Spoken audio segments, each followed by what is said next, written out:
What we call crowdfunding for a lot of stuff is much beyond the Kickstarter, right? Because you're talking about companies raising a few $1 million, or we talked about Elio earlier raising $17 million on the internet.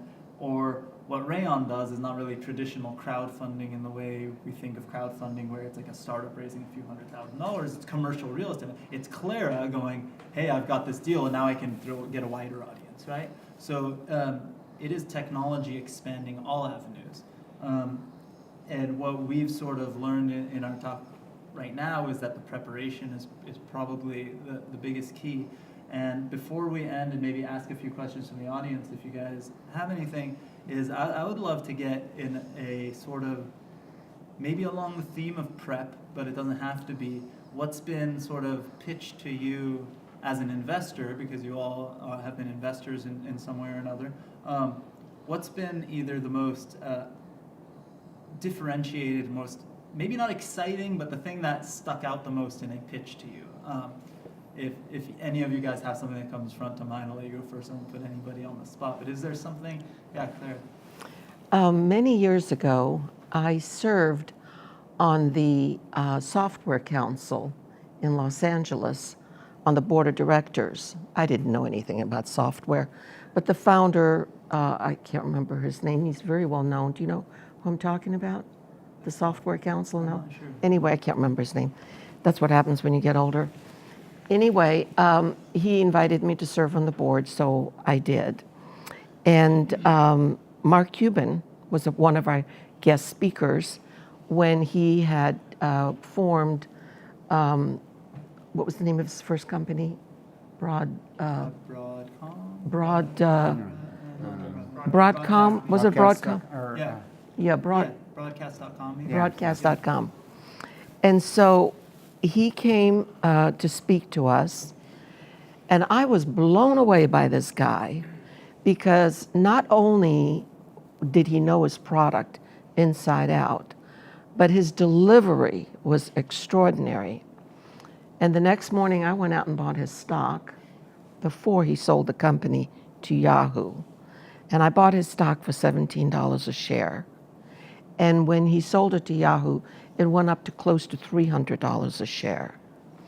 So when you talk about pitch, I'll never forget that day.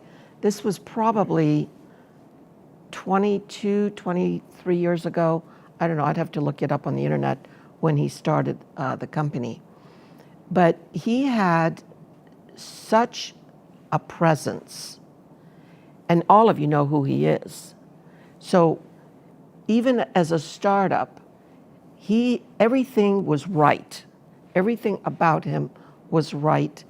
And it was worthy for me to take the risk to invest in him. And that's what I didn't know. To this day, I don't know what his company did. I don't know to this day. I didn't care. I was investing in Mark Cuban. And that was one of the best investments I've ever made. He pitched me and I bought. Rayaan, do you have any specific? No, it's similar. It's the same type of thing. It really boils down to, the person and the passion that, and it's even the same thing follows in sales. Some people say they're a brilliant salesman.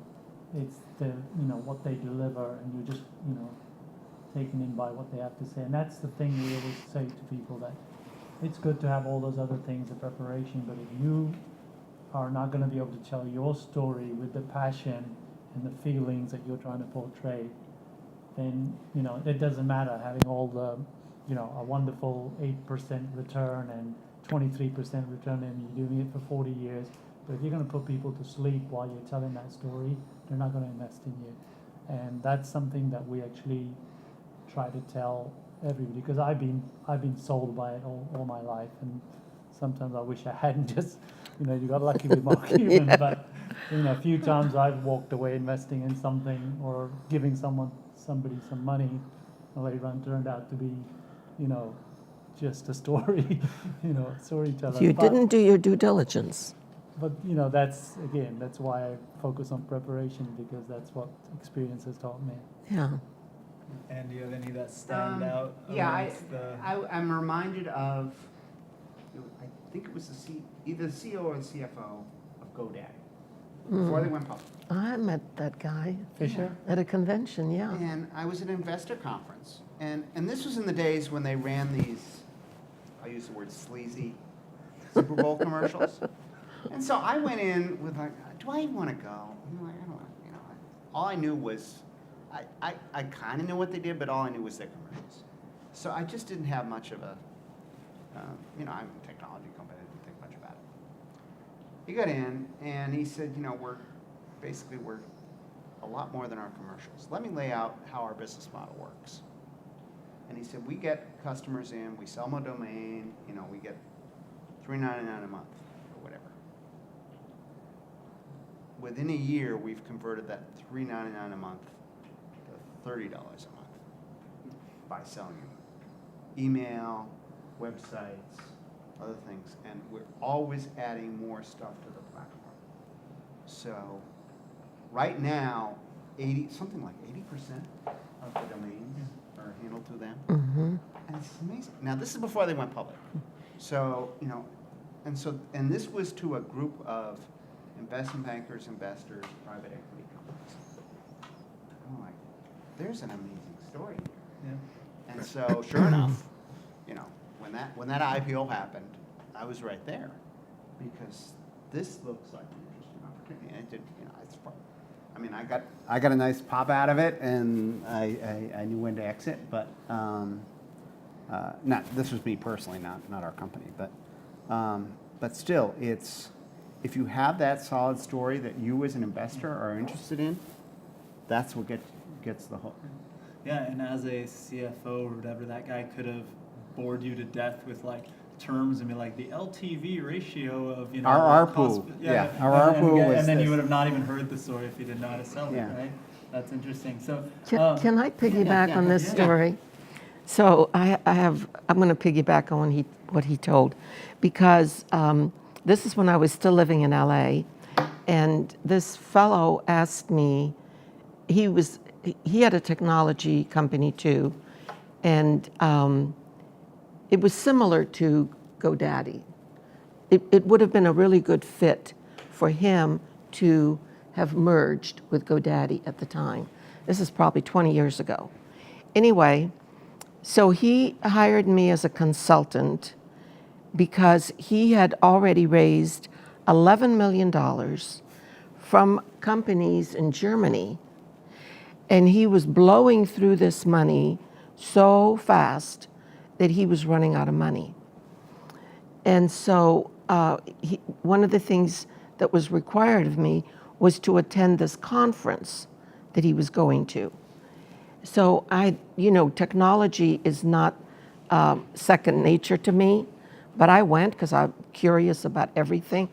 So I go to this conference with him. He's got a booth, and he's trying to solicit investors and partners and this and that.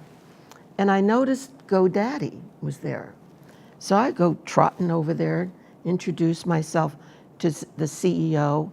I don't remember his name either.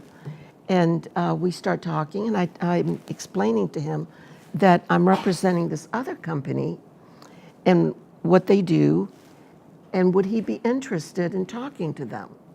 And he said, absolutely. So by this time, GoDaddy was fairly well known.